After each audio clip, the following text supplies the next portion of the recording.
Hello. Welcome back to Small Biz Better Summit. We are so happy to have you all here. Wow, such great information today. So many great speakers, so many great topics about the hidden factors of success in small business ownership and entrepreneurship. So I know you got an earful, I know you got a mouthful, I know you got a head full of great information. And guess what? We got more coming at you right now with Mr. Sean Smith joining us live for our Q&A session. How you doing, sir? Fantastic.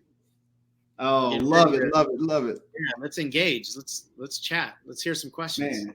Yeah, we're so happy to have you here today. So yeah, let's dive in. We got a lot of questions, so we definitely won't be able to get to them all. Participants and attendees of Small Biz Better Summit, please do enter your questions and we will try to get to them live as well. You can enter them in the chat box and we will moderate those for Sean as they come in. And without further ado, let's jump right on in, Sean. Let's do it. Okay, so we got a bunch of questions. I know we won't get to them all, but hey, let's start anyway. First question up comes from Raul. And this question is, how do we become valuable before we ask for value? Doesn't it take money to make money? Doesn't it take money to make money? So I'll go with that one first. Okay. It takes investment to make money. Investment of time, energy, and money. I would say for the most part, yes, it does take an investment of money to make money. But what money and what you should invest in, that's an individual question for each person. So some people need internal work. Some people need systems. Some people need team members. Some people need all three, right? And a bunch more. So I think one of the big fallacies is that there's a specific path towards success, and that path costs this amount and it takes this long and it looks just like this. So we need to know ourselves enough to know where that investment needs to come in. Now, from a coaching standpoint, I'm in the coaching industry and I've been coaching for a long, long time. Coaches, I don't know why this happens with coaches a lot, but a lot of coaches are selling coaching programs and they've never hired a coach, which I think, number one, is out of integrity. But number two, it makes it incredibly difficult to sell something you haven't bought. Yeah. Because it's tough to manage the sales conversation saying, here's what coaching looks like. My package costs $5,000, $500, doesn't matter. But you've never been on the other side saying yes to that. It's going to be really difficult to manage energetically that conversation. And a lot of people are wanting to become successful as a coach before sampling the product, before hiring their own coach. And it's just incredibly difficult to do that. So from an energetic standpoint, I think it's critical that people invest in the product. And then just the whole energy of money, if you have the entrepreneurial mindset, nobody ever with an entrepreneurial mind has asked, how can I make money with no investment? Nobody's ever asked that if they have an entrepreneurial mind. But the employee mind asks that question, because as an employee, you don't have to invest anything. A lot of times they'll pay for your work uniform. They'll pay for your office supplies. They'll pay for the place that you work at, right? There's very little investment other than maybe getting yourself to and from the job. So the employee expects a lot for little, at least financially. I'm going to give you my time and you're going to give me money. And that mentality, it's the mentality that kills the business. That kind of mentality as an entrepreneur of trying to make sure that we don't invest any money, or really being scared of the investment, or every single investment needs to be a home run. It's that mentality that's going to crush people.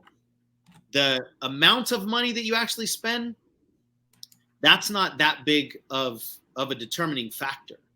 Although we tend to see, the people that are willing to take risks, the people that are willing to invest in themselves, tend to become more valuable. So the first part of that question is, how do you get valuable before you get valued? Being valuable is getting good. It's, in traditional business, we call it the minimum viable product. What's the product that's minimally viable, meaning it's valuable enough for people to use it and people want to buy it? And that concept gets lost a lot on entrepreneurs, especially in the coaching industry or speaking, or, when we ourselves are the product. But we have to have a good product. And if we don't have a good product, and in this case, if we don't have confidence in the product and we are the product, then you're just not going to be able to sell that product. So that's what I mean by becoming valuable. That means you got to go to seminars, you got to get certification, you got to work on your skill set, you got to coach for free, you got to speak for free. You have to get the skills before you are valuable enough for people to say, I want to pay you money for the information that you have, for the skill set that you have. If you haven't elevated the skill set and the information, then why would they pay money for that exchange? So that's what I mean by you need to be valuable before you get valued.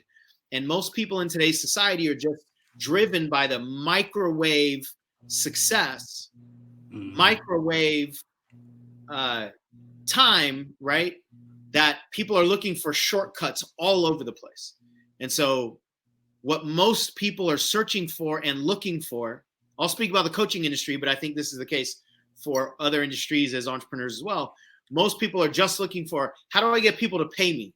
Very, very few people are looking for, how do I become a good coach? And the more that I elevate my value as a coach, the more people will be willing to pay me. So if we get off of the shortcut path and look at the foundational value path, it actually goes a lot faster. Love that. Love that. Awesome. Great question. Great start off to this live Q&A session. I like the deep ones like that. It's good. Yeah. Well, here's another deep one for you. Comes from, we actually not sure who this comes from, but that's okay. But the question is, why are these inner components so hard? Why are they so hard? So the question is fundamentally, the essence of this question is a fundamental problem. And it's actually like on display as to the problem. So the reason I say that is what this person asked, and I'm not trying to be demeaning or anything. I just want to highlight the way our mind works. Absolutely. What this person just asked is to understand why this is hard. He or she didn't ask how to make it easy. So there's no room for change in the question itself. It's just saying, this is hard, which was basically an embedded affirmation, right? This is hard. Please help me understand why. Okay, so if I give you the answers to why it's hard, then what do you have? Now you have more evidence, just more emotional weight as to why this is hard. We haven't even started to explore, how can this get easier? How can we change anything? There's no change built into this question. And I get it. It's a basic question. We're constantly asking why. We are a why machine. But the piece of our brain that wants to know why, the piece of our ego, the piece of our intellect that wants to know why, is looking for the path. And one of the things we talked about is, if you find the path, it's not your path. Anything that looks familiar can't take you out of your current comfort zone. So the essence of this question is, to some degree, give me the formula, or let me understand it. Even if we extrapolate what I think is underneath the question, how can I change it? Even though it wasn't worded that way. The piece that wants to change is coming from this intellectual formula kind of perspective. So if you give me the ABCs, 1, 2, 3s, then I can avoid all of this challenge. Now let me answer the question directly. Why is it hard? Because we complicate everything. We make things hard through our desire to win quickly, through our desire to get approval from other people, from our desire to feel successful, from our desire to impress others, from our desire, ultimately, most of all of those things that I just said are actually a deep-rooted desire to not fail. We want to succeed so that we don't fail. We want other people's approval so that we don't get rejected. We want to impress people so that we don't get abandoned. So what makes this so hard is that there are multiple layers at play here, and the layer that's actually driving us the deepest is the one that's operating on what we call a not pattern. We're trying to avoid rejection. We're trying to avoid abandonment. We're trying to avoid failure. We're trying to avoid embarrassment. So the reason that we want the shortcut is so that we don't fail. The reason that we want to get successful right away is so that we will be accepted, so that we will belong to other people, to certain groups, right? But it's coming from this desire to avoid our deep pains. Our deep pains are around abandonment and not being lovable and not being good enough and all that stuff. Now, as much as this might sound like deep and emotional and traumatic and woo-woo, it's actually really simple at that level, because there's only a few fears that we have as humans. But there are millions of ways that we've tried to band-aid those fears. It's in the millions of ways that this is hard, to use the wording of the question. The solution is actually simple, but that requires us to confront ourselves. It requires us to confront all these band-aid solutions that haven't worked. It requires us to detach our personal value from our performance value. What I mean by that is we tend to seek self-approval and we tend to seek approval from others through our performance. If I perform well, then you'll like me, then you'll be proud of me. I call this performance pride. We were generally taught that people are proud of us, our parents are proud of us, our coaches are proud of us, our teachers are proud of us, if we perform well. So the opposite must be true. If you approve of me when I perform well, as soon as I stop performing well, you'll abandon me. Therefore, I need to perform well. And if your abandonment of me is at risk, I don't want to mess around. I don't want to risk that abandonment. So I'm going to look for the guaranteed way to make sure I don't lose your approval. So this is very simple and incredibly and emotionally hard for most people, just because of all the complications. And then once we're at that higher level of complicated band-aids, we just go from one band-aid to the next. We go from strategy to success to drugs to sex to whatever we're trying to find our enoughness through. And the real solution is to detach our personal value from our performance, which means we cannot increase our value with better performance and we can't decrease our value with worse performance. When we can do that, then I can try with no personal esteem risk. Meaning, I can try to sell my services, and if you say no, my esteem doesn't take a hit. I just recognize this isn't a match. Maybe I'm trying to sell a hamburger to a vegan, right? The vegan ain't going to buy the hamburger. But if I am personally attached to my success, then even when I hear, bro, she's a vegan, that doesn't matter because all I felt was the rejection. I'm attached, right? The entrepreneurial mind understands we make efforts and we get results. That's it. We efforts and outcomes. That's it. If I try something and it fails, I'm not a failure. It just means that experiment failed. And so let me change the experiment.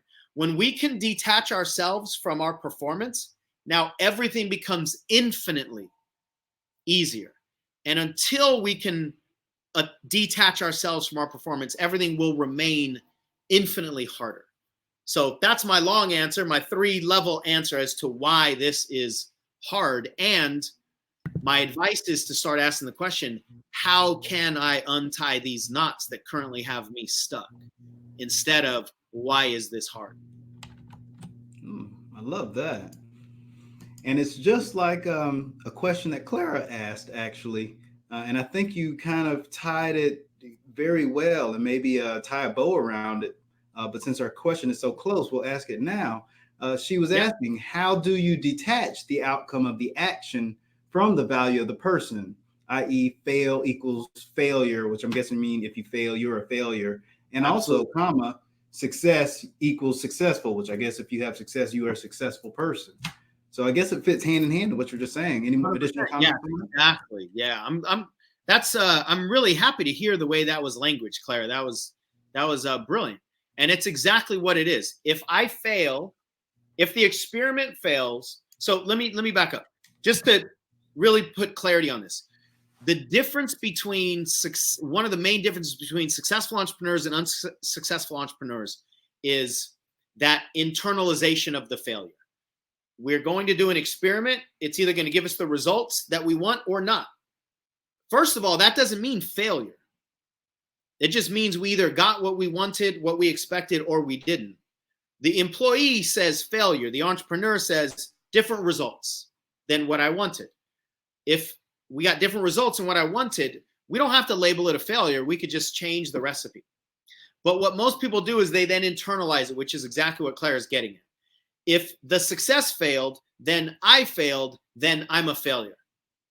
And as soon as it gets to that personal level where I am a failure, am is a linking word. So I am, it's like an equal sign. I equal failure. Well, as long as I equal failure, then everything I'm going to try will fail. So what I need to do is I need to try to detach myself from this equal sign of failure first. And then I might be able to get back up on the horse and try again. But we won't have permission to try again until we've unhooked ourselves from this concept of failure, because failure hurts so much. But then what happens if the thinking doesn't change? So we might motivate ourselves. We might just distance ourselves from the next try. We might pick ourselves back up a week later or a month later or something. And when we're far enough away from the pain, we might convince ourselves that the pain is gone. Actually, we're just far enough away from it. But if the internal systems of thinking and this detachment haven't changed, then the next time we try, the whole thing is going to work the same way. And all we can do is just make sure we never fail. Again, which is why we're so drawn toward all these guaranteed formulas and successes, right? But as soon as we fail, then the whole pattern will repeat itself. But it tends to slow down.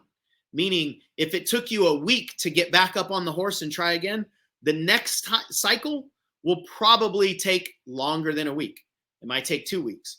And then the next cycle will take longer than that, because we're internalizing this failure. So how do we stop that? It's simple and hard. So there's a distinction between simple and easy. Simple is, it's not technically complicated. It's easy to understand. It's easy to explain. But things can be very simple and hard emotionally because it's not easy to do, right? So the distinctions I'm making are simple, easy versus complicated and hard. So this isn't complicated. This is simple. The simplistic thing is get your value from who you are, not what you do. Once upon a time, we had that. Once upon a time, none of us had any of these problems. There is not a toddler alive that has the issues that we're talking about now. This is all learned. It's usually learned early in our childhood, but it is learned that we should stop being proud of ourselves when we fail. But up until then, this is not anything that is hardwired into us. It's programmed into us, which is great news. So, because now what we want to do is we just want to hit the factory reset button and get back to the way we were actually hardwired, which is unconditional value, unconditional self-esteem, unconditional self-approval, unconditional self-love.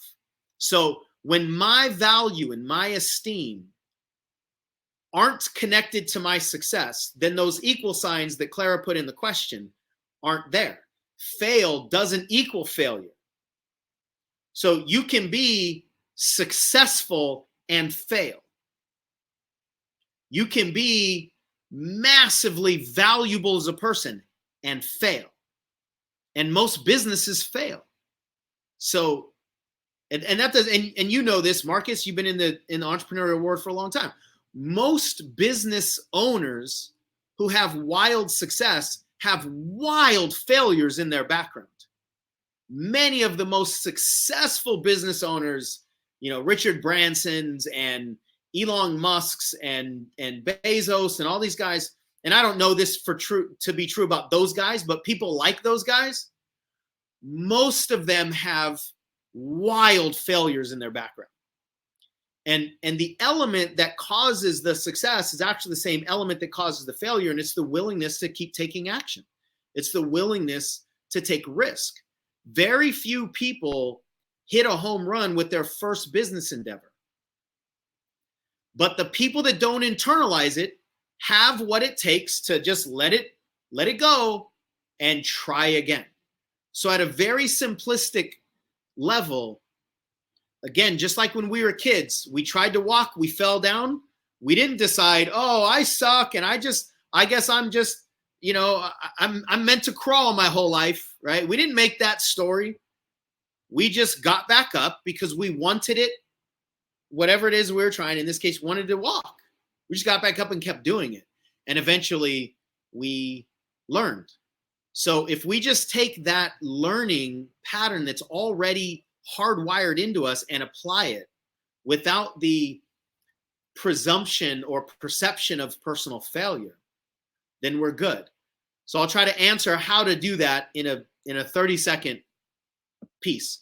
The way you do that is you give yourself evidence of the other story. So we have two stories. One story is when I fail, I suck, or I'm a failure. And another story is when I fail, I don't. I mean, it's just that simple, right? You are either going to internalize it or not. So what we have to do is just tell the other story more often than not. And it requires diligence. It usually requires support from a community. The human brain is not designed to pull itself out of these cycles that it has created. So if we're trying to do this on our own, it's probably not going to happen. I haven't met a single person that's made some of these internal changes on their own. We need support. We need coaches. We need constantly to get input. How did other people do this? How can I change my perspective? If we just wallow in it and go, I'm a failure, but let me motivate myself to get back up, we'll probably never make the mental changes. So it can all be done, but it can't be done with the flip of a switch. It takes effort. And the faster we demand that it goes, the slower it will go. I guarantee you that. If we're demanding that it's fast, we're demanding the quick fix, it's not going to happen. Quite often, though, when we go, okay, this is about learning, this is about becoming valuable, this is about building these muscles that I know I need to build, when we're more committed to the learning process, the growth process, success comes way, way faster. So we just kind of have to unplug the way the brain is working and revert back to the way we naturally were and just build that program. But it's easier said than done. Yeah. And it's unique to each one of us. I was just on the phone with one of my clients, and we were talking about organization. We were talking about time management. And he said he always hated lists. And so we were talking about how this is like a very common discussion, especially with entrepreneurs, right? How do you motivate yourself? How do you keep track of appointments? How do you stay organized? How do you become more efficient and more proficient, right? More productive. And he said he always hated lists. So as we're talking about it, the reason he hates lists is not because he doesn't like being told what to do, or it's not because he wants control or his freedom. It's because when he was young, his dad would have a list on the table every time he came home, and he couldn't do anything until his list was finished. So this was more about a punishment. Like a list had a connotation of punishment. Dad's not proud of me. I might get hit with the belt. Like there's a whole different solution for that guy, because that's what lists mean to him, versus somebody else who just doesn't want to be told what to do.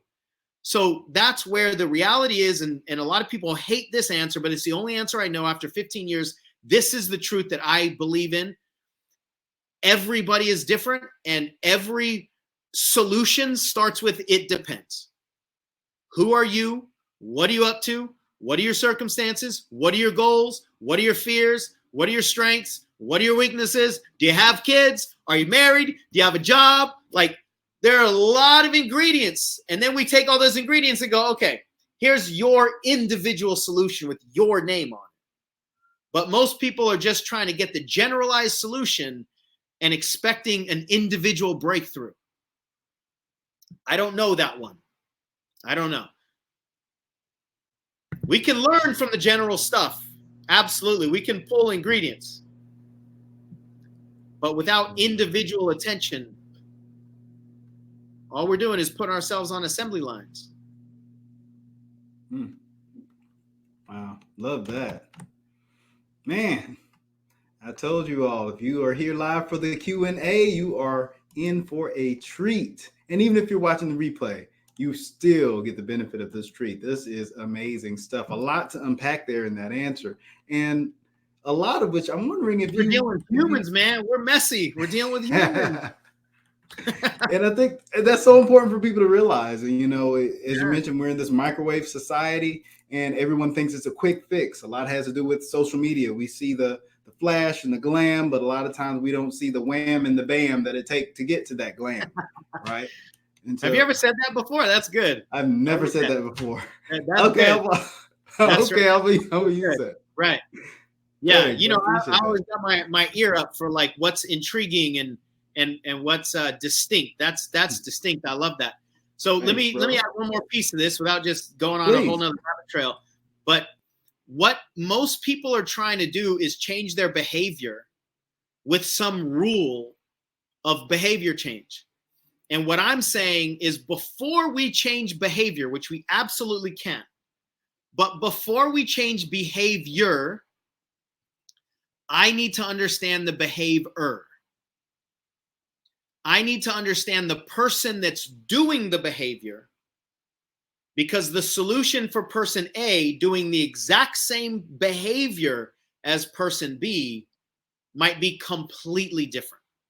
But that's what most of us don't want to do, or we think it's going to get messy, or we think it's going to involve, you know, years of therapy, or who cares why.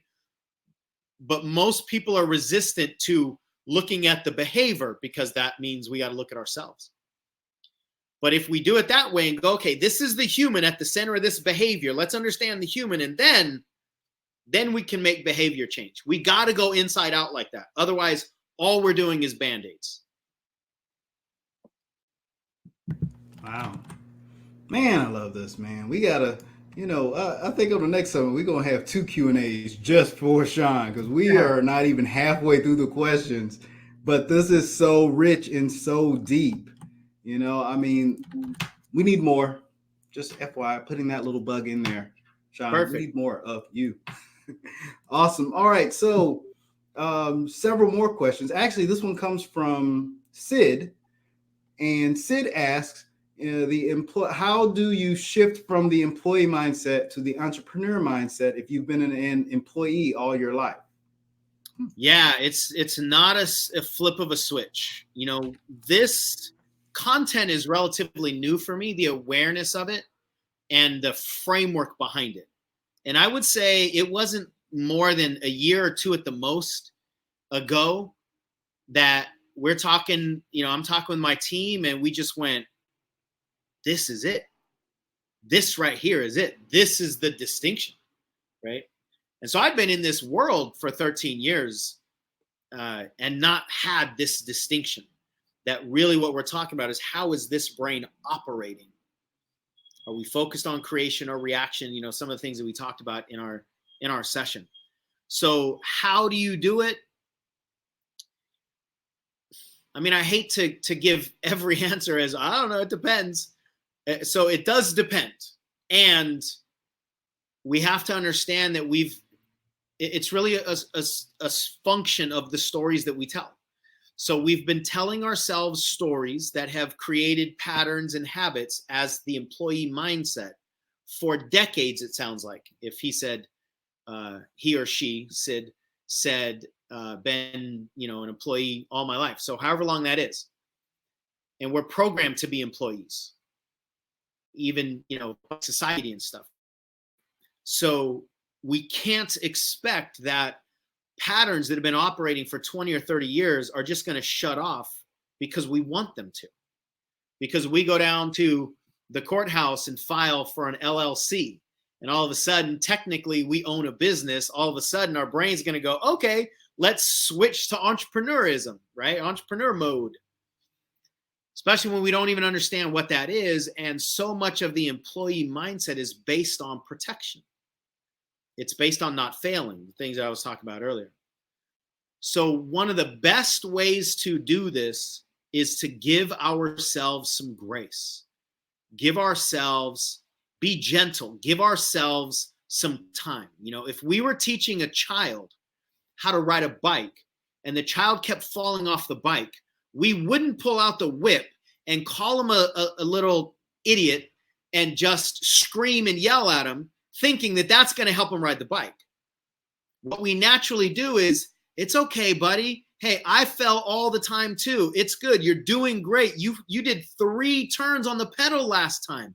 Before you only did 1. You're making progress. We naturally have that encouragement when we're talking with other people, especially when we're talking to innocents, when we're talking to children. We naturally have that.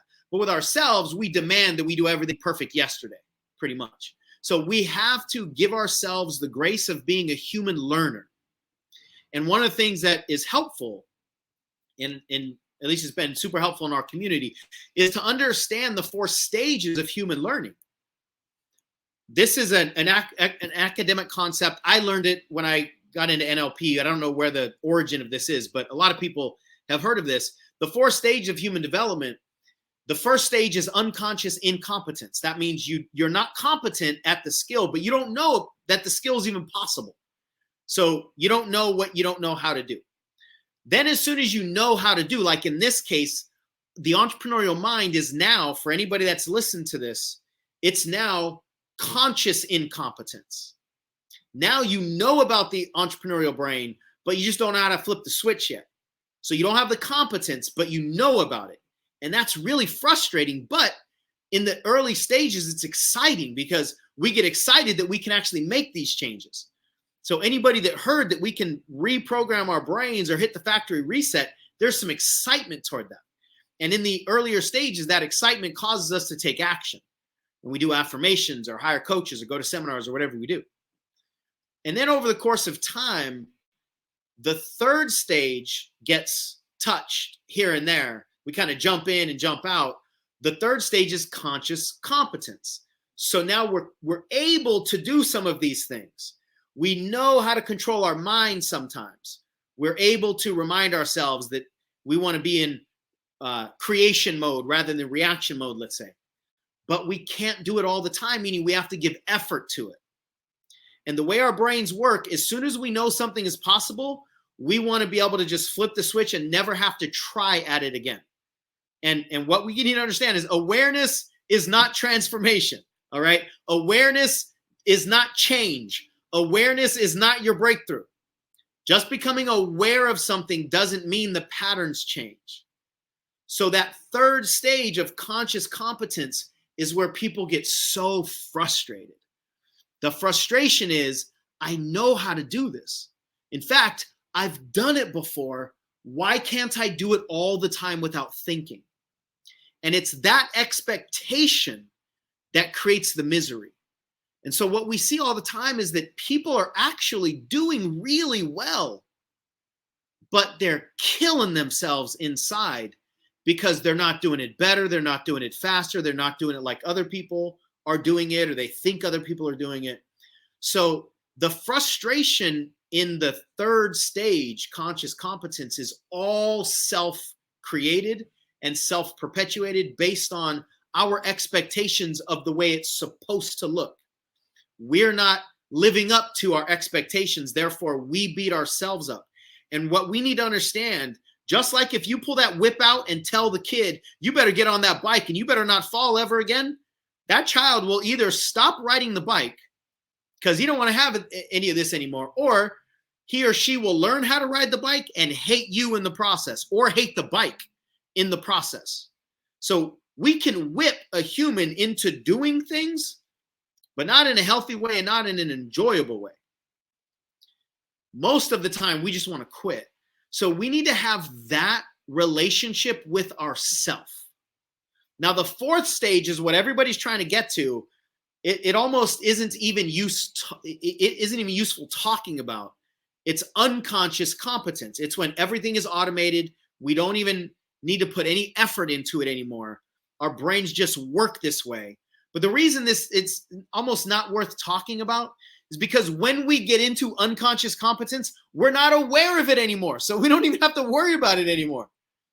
So we just get caught in these second and third stages. And the more that we punish ourselves, the more difficult this is all going to be. So the best tangible advice I can give was this was Sid question, right? The best tangible advice I could give is be an encouragement of yourself through the process and just continue to take more steps and know that you're going to fall down. Know that everything is not going to work out. In fact, you'll probably fail. You know, you don't have to use the label fail, but you'll probably fail more often than you'll succeed. Continue to get yourself back on the bike and keep pedaling the pedals, and you'll win. Eventually, that kind of mindset cannot be denied. But when we beat ourselves up and we demand perfection and we demand that we don't fail, that kind of mindset can never succeed. Even if you do succeed, you'll be miserable. So that's the best tangible advice that I can give you is take it easy on yourself. You're a human learning the way humans learn. You're learning new things. If you're an adult, learning as an adult is not as easy as learning as a kid. Take it easy on yourself. You can get there. Awesome. Good stuff. And plug into a community, like I said earlier, because we've all been through this stuff. So it's helpful to know that you're not the only one. It's crazy. Yes, very helpful. Right? Entrepreneurs, you're not the only ones that's crazy. All of us. All of us for real, especially this guy. Awesome sauce. From during the session early today, we have a question from Michelle. Sean, can you suggest a technique for calming the mind when it's so full of ideas and options on where to start on the entrepreneur journey that it just becomes frozen and no action and regret? Oh, wait a minute. Let me reread that. Sean, can you suggest a technique for calming the mind when it's so full of ideas and options on where to start on the entrepreneur journey that it just becomes frozen with no action and regret? Thank you. Yep. Great question. This is one of the ways that we are crazy as entrepreneurs. There's a few different levels to this question that I want to address. The first one is why it's actually not frozen. The mind isn't frozen. The mind is constantly contemplating and protecting and searching and all that stuff. So the mind's not frozen. It's just overwhelmed with all the things that it's trying to dig into, right?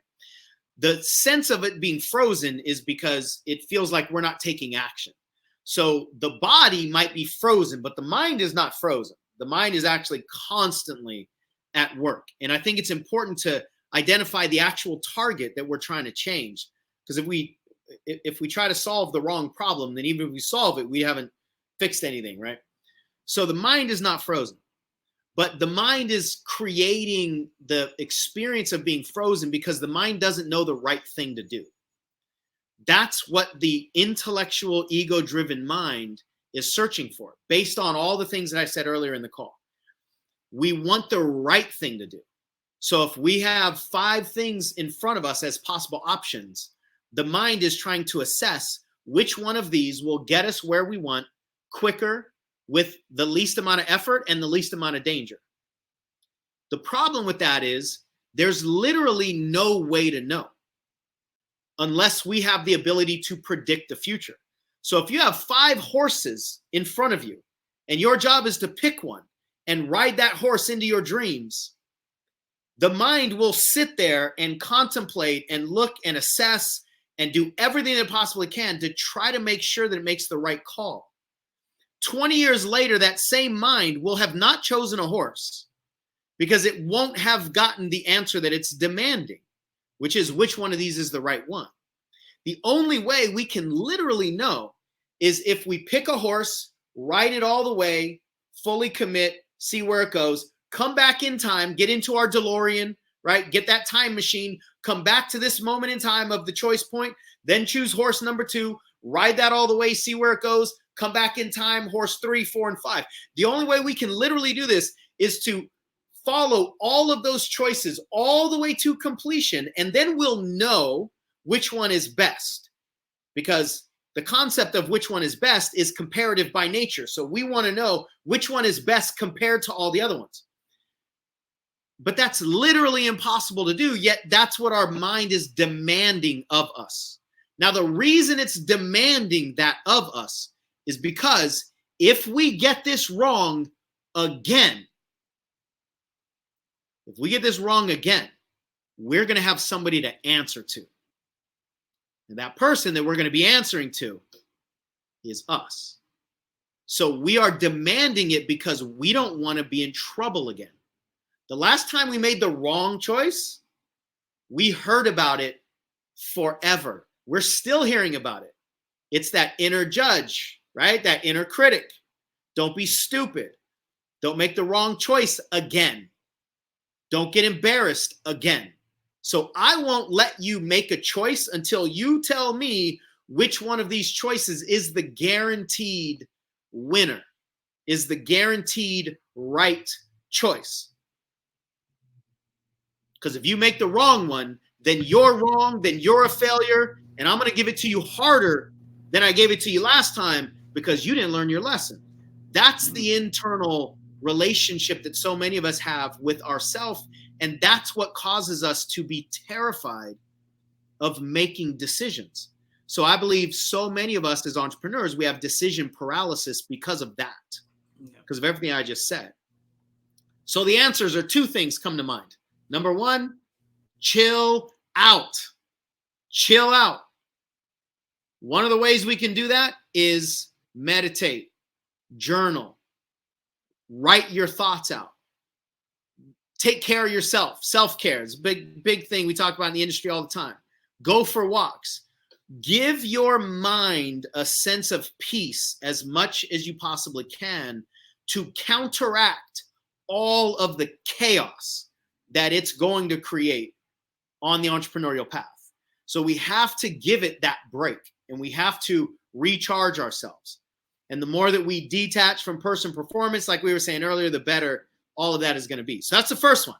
Chill out, calm your mind, meditate, just start focusing inward more than outward. The second thing is just pick one. If you have more than one choice, the right choice to make is the one you choose. Just pick. Because if you got 2 people with those 5 horses, that scenario, one person will demand they know the right horse. The other person will just get on a horse. And as soon as that person realizes that this horse is not the one that's going to get him or her wherever they want to go, they'll get off that horse, dismount, and then go get on another one. But the cool thing is they don't have to go all the way back to the line usually, because those horses will kind of come with them, right? So whenever we get off path, we just got to make a pivot. We don't have to actually go all the way back. We just got to make a pivot. Okay, this didn't produce what I wanted it to produce. Let me just choose another one. Whenever we get more information, we are empowered to make a new decision. And as long as we don't beat ourselves up about being stupid, and we just go, oh, this is a new information, we can make a new decision here. Let me try horse number 2. And then that horse will take us wherever we go. And as soon as it's not getting us where we want to go, great. That doesn't mean I suck as a jockey. That doesn't mean I'm stupid at picking horses. It means I'm further along than that dude back there still trying to figure out the right one, right? Just give me a few months and I will be out of that guy's vision. while he is still trying to figure out calculations, trying to look at all the algorithms, trying to predict horse behavior. You don't know what's going to happen once that gate opens anyway. That horse might turn around and start eating the bushes. I don't know. But just getting on the horse and trying will get you much further than trying to pick the right one. And if you decide, if you convince yourself which one of these is the right one, and it's not, that internal battle, that internal beatdown will be worse because you spent all that time deciding which one is supposed to be the right one. And then the recovery from that is so much harder the next time you have a choice to make, right? It's just a waste of time. What you can do is just give yourself a time. In 24 hours, I'm going to make this decision. Take a look at all the information you have right now. Pick, go. Soon as you realize this isn't giving you what you want, dismount, pick another one. Don't spend any time beating yourself up. Don't pretend it means anything about you. Back there, when you made the choice with all the information you had. It makes no sense for us to gain new information and then go back in time and judge ourselves for the choice we made when we didn't have this information. That makes no sense, but that's what we're constantly doing. So if we can free ourselves up from that decision paralysis, then literally, man, we cannot fail, because all we'll do is try. If we don't get what we want, pivot. Try, pivot. Try, pivot. Try, pivot. And you can get wherever it is that you're trying to go by riding a bunch of different horses until finally you get one that you feel this is the right one. And the only way that you can truly learn is by riding the horse. So while the guy's trying to discern which horse to ride, there's no learning going on. There's no embodiment going on. There's no growth going on. Nothing happens thinking. Nobody ever thought or strategized their way to their goals. Only action takes us anywhere. So anything that's producing action is the right thing to do. Anything that's not producing action is the wrong thing to do. So just act and act and act and act, and you're good. Don't be that dude 20 years later. He's gonna fall down dead before he figures out which horse is the right one to do. So true, so true. I get a little animated with this stuff, man, because I lived it. But that's the beauty of it. That's the beauty of it. And that's one of the things you talk about is embodiment. And we can see, your passion, your expertise mixed with your passion, mixed with your humanity. And it just makes it that much more easier to absorb these new mindsets and these mindset shifts that are just these slight little pivots.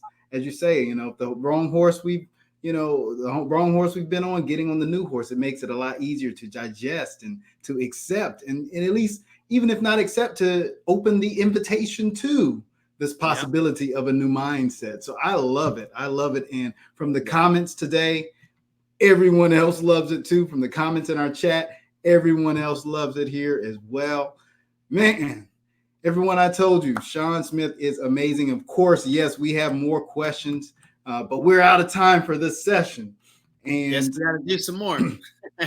We got to do some more, man. I'm so serious. We want you back soon and often. And just a sneak peek, everyone, I did get confirmation from Sean that he will be joining us on the next 2 summits, because remember that the laws of entrepreneur, those 9 entrepreneurial laws of entrepreneurship, we only covered the first 3 in the session earlier today, right? So we got 2 more sections of 3 to cover in the next 2 summits, more live Q&A with Sean, more sessions with Sean. So Sean is going to be with us for a while to come, and we're so looking forward to that.